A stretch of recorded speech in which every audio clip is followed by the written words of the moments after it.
नमस्कार, जोहार झारखंड देख रहे हैं आप और मैं हूं आप सबके साथ सोनाली सिंह। पलामू से इस वक्त एक बड़ी खबर सामने आ रही है, जहां पांकी बाजार के राम जानकी मंदिर के पास अपराधियों ने दिन दहाड़े फायरिंग की वारदात को अंजाम दिया।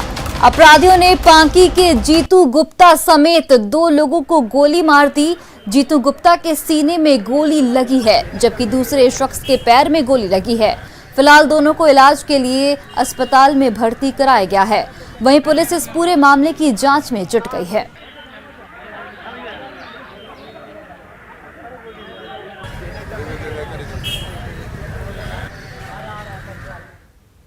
आजसू सुप्रीमो सुदेश महतो आज राज्य सरकार पर जमकर बरसे। रोजगार के मुद्दे पर उन्होंने सरकार को घेरा, साथ ही स्थानीय नीति के वादे की भी याद दिलाई। इतना ही नहीं, सुदेश महतो ने राज्य में कोयला, बालू और पत्थर की लूट का आरोप लगाया।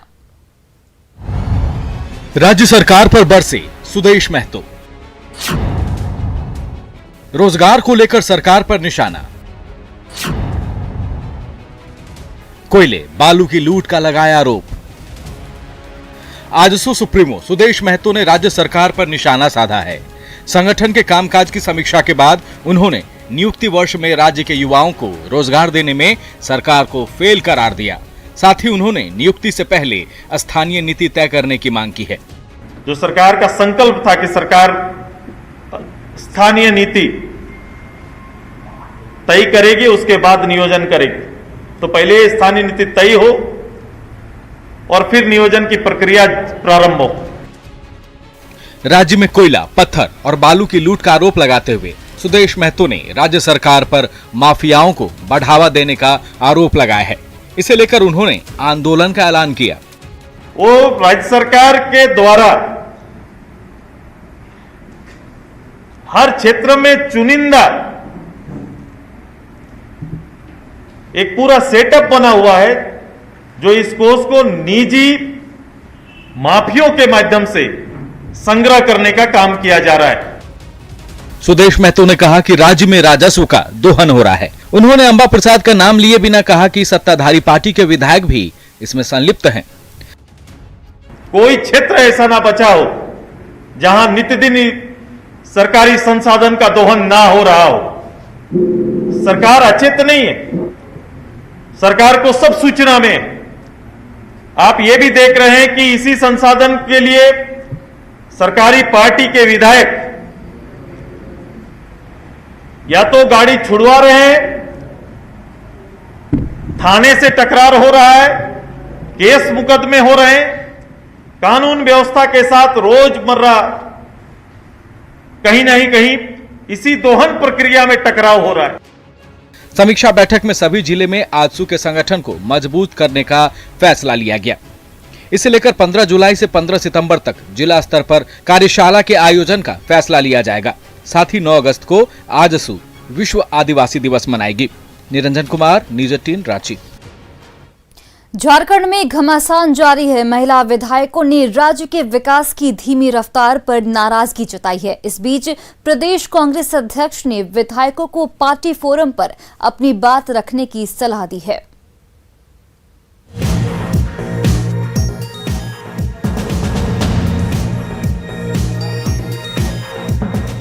झारखंड में जारी घमासान के बीच प्रदेश अध्यक्ष ने विधायकों को पार्टी फोरम पर बात रखने की नसीहत दी है। रामेश्वर उरांव ने कहा है कि घर की बात घर में होनी चाहिए। हालांकि उन्होंने कहा है कि 9 जुलाई के बाद वो विधायकों के साथ सीएम से मुलाकात करेंगे और उनकी बातों को सीएम के सामने रखेंगे। तो उनको भी चाहिए विधायक दल के नेता से पहले बात करें और बाहर तो बात नहीं जानी चाहिए। बात घर की बात घर में ही होनी चाहिए और फिर उसका निदान निकालेंगे हम लोग, वो भी निकालेंगे। राज्य में विकास की धीमी रफ्तार पर महिला विधायकों ने सवाल उठाए हैं। साथ ही आयोग समिति में पार्टी कार्यकर्ताओं को जगह देने की मांग है। रामेश्वर उरांव ने कहा है कि जल्द ही 20 सूत्री का गठन कर दिया जाएगा। 20 सूत्री आपने पहले कहा, 20 सूत्री का गठन महीना 1.5 महीने के अंदर पूरा।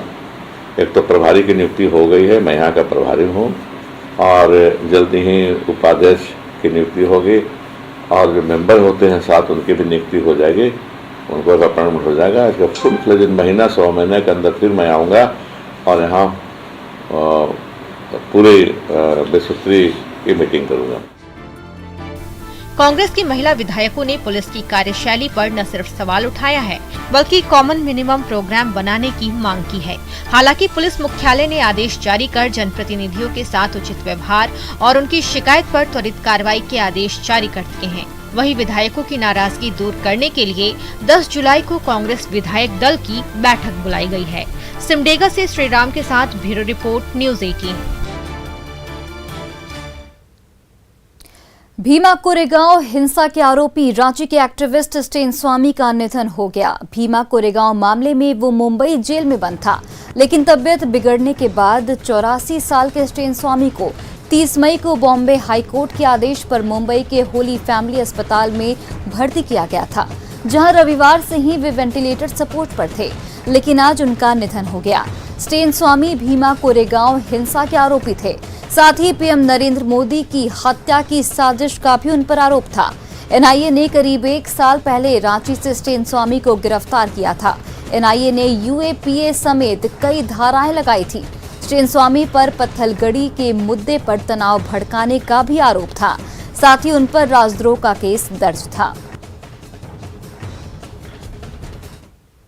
देवघर के कार्मेल स्कूल में छेड़खानी के आरोपी शिक्षक की जमकर मरम्मत हुई। गुस्से से तमतमाए परिजनों ने खूब लात घूसे बरसाए और खरी खोटी सुनाई।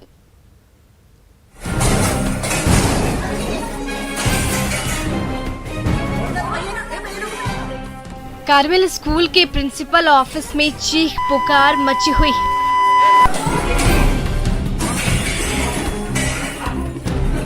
गुस्से से आग बबूला परिजन स्कूल के मैथ टीचर दीपक राय पर टूट पड़े।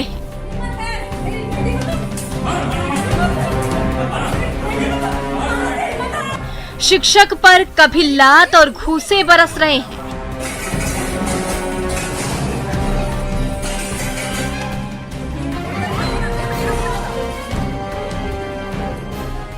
तो कभी कुर्सी से वार हो रहा है।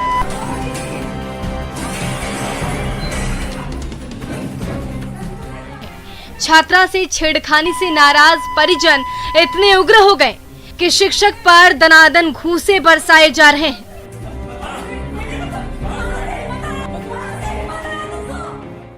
हिम्मत है मेरी बेटी को तुम मारो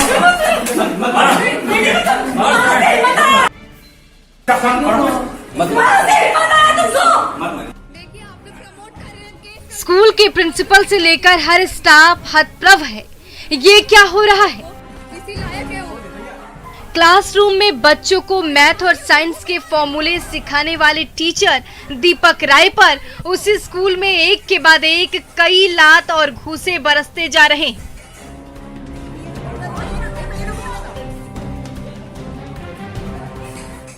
बिटिया से छेड़खानी से नाराज माता पिता आरोपी टीचर पर अपना सारा गुस्सा उतार रहे हैं।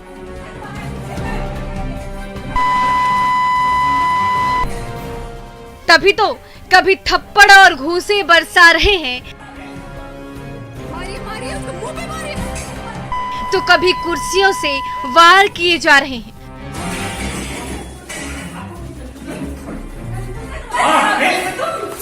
मारिए मारिए उसको मुंह पे मारिए।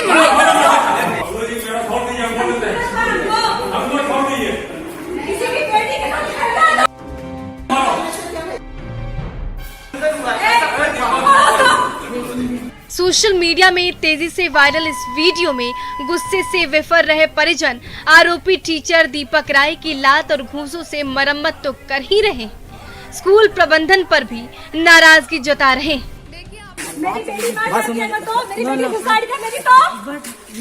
नो वो क्या सिस्टम है?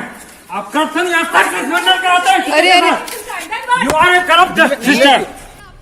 कार्मेल स्कूल के प्रिंसिपल चैम्बर से लेकर बाहर मैदान में गुस्से से नाराज परिजन घंटों हंगामा मचाते रहे। आरोपी टीचर पर वार करते रहे, तो स्कूल प्रबंधन की कार्यशैली पर भी सवाल उठाते रहे। इस वायरल वीडियो की पुष्टि तो नहीं हो रही, लेकिन इस वाक्य ने कई गंभीर सवाल जरूर खड़े कर दिए।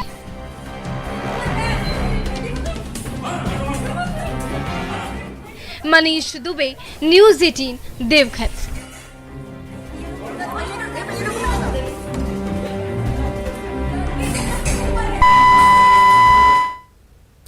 खेल और खिलाड़ियों के लिए तमाम ऐलान के बाद भी धनबाद में खिलाड़ियों की हालत नहीं सुधर सकी है।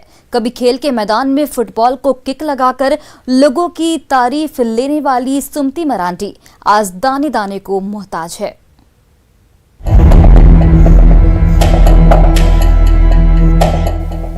खेल और खिलाड़ियों के लिए कई घोषणाएं की गईं, कुछ लोगों को इसका लाभ भी मिला, लेकिन धनबाद में खिलाड़ियों की हालत नहीं सुधर सकी है। कभी खेल के मैदान में फुटबॉल को किक लगाकर लोगों की प्रशंसा लेने वाली सुमति मरांडी आज दाने दाने को मोहताज है। खेल के मैदान में अपने बेहतरीन प्रदर्शन से मेडल की भरमार लगाने वाली सुमति फिलहाल परिवार का पेट भरने के लिए दूसरे के खेतों और घरों में काम करने को मजबूर है। सरकारी मदद का हाल ऐसा है कि अभी तक सुमति को केवल एक लाल कार्ड ही मिल सका है। उसे रहने के लिए मिट्टी के घर के अलावा कुछ भी नहीं है। लगा था कि शायद सरकार हमारी मतलब कुछ हेल्प करेगी, बट वैसा कुछ हुआ नहीं। जिंदगी बहुत मतलब भूखमरी से गुजर रही, क्योंकि दाने दाने के लिए यहाँ वहाँ मतलब ये करना पड़ता है। सुमति मरांडी फुटबॉलर के साथ ही राज्य स्तरीय एथलीट भी हैं और अगर मदद मिले तो खेल के क्षेत्र में वो बेहतर मुकाम हासिल कर सकती हैं। गिरिडीह के तीसरी प्रखंड के सीओ का घूस लेने का वीडियो इन दिनों सोशल मीडिया पर वायरल हो रहा है। वायरल वीडियो में दिख रहा है कि वह ऑफिस में रिश्वत का पैसा ले रहे हैं। सीओ गोपीनाथ जैसे ही पैसा ले रहे थे, इस दौरान ही किसी ने इनका वीडियो बना लिया। ऑफिस आने वाले लोगों का आरोप है कि बिना रिश्वत का यहां पर कोई काम नहीं होता है। हालांकि न्यूज़ 18 इस वायरल वीडियो की पुष्टि नहीं करता।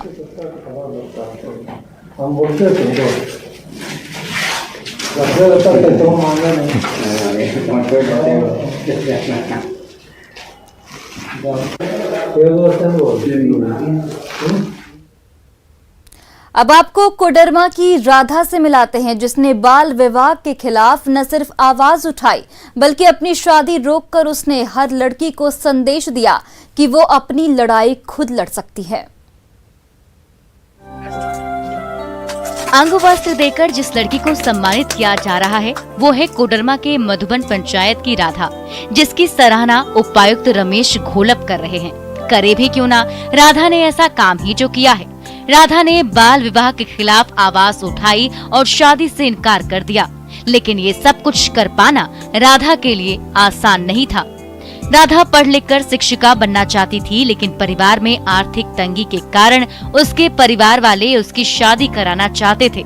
23 जून को राधा की शादी भी तय कर दी गई, लेकिन राधा शादी नहीं करना चाहती थी। राधा का मानना है कि बाल विवाह एक कुरीति है, जिससे छोटी छोटी बच्चियों की जिंदगी बर्बाद होती है। अब मुश्किल तो राधा के सामने थी कि वो इस शादी को कैसे रोके, लेकिन उसने हार नहीं मानी और फिर उसी से सुनिए कैसे उसने अपनी शादी रोकी। हम अभी बाल पंचायत के मुखिया अवर चुनाव में ये हुए हैं, तो इसमें तो बाल मजदूरी बाल विवाह रोकना है, और अगर हम खुद ही बाल विवाह कर लेंगे तो फिर और भी सारे बच्चे का क्या होगा। इसकी जानकारी कोडरमा उपायुक्त रमेश घोलप को मिली तो वो राधा के घर मधुबन पहुँचे और राधा के हौसले की सराहना की, साथ ही उसे सम्मानित भी किया। इस लड़की ने अपनी खुद की जो शादी उसकी तय हुई थी 18 साल से पहले, चाइल्ड मैरिज जो इसका होने वाला था, इसने खुद इसका विरोध करके अपने माता पिता को भी इसका विरोध दर्ज कराते हुए और जिसके साथ शादी होने वाली थी उस परिवार से भी अपना विरोध दर्ज करा के अपनी शादी रोकी है। सच ही कहा गया है, इंसान अगर चाहे तो उसके साथ कभी भी गलत नहीं हो सकता। राधा से सभी लड़कियों को सीखने की जरूरत है कि अपनी लड़ाई वो खुद लड़ सकती है। कोडरमा से रितेश कुमार की रिपोर्ट। और फिलहाल रुकते हैं एक छोटे से ब्रेक के लिए।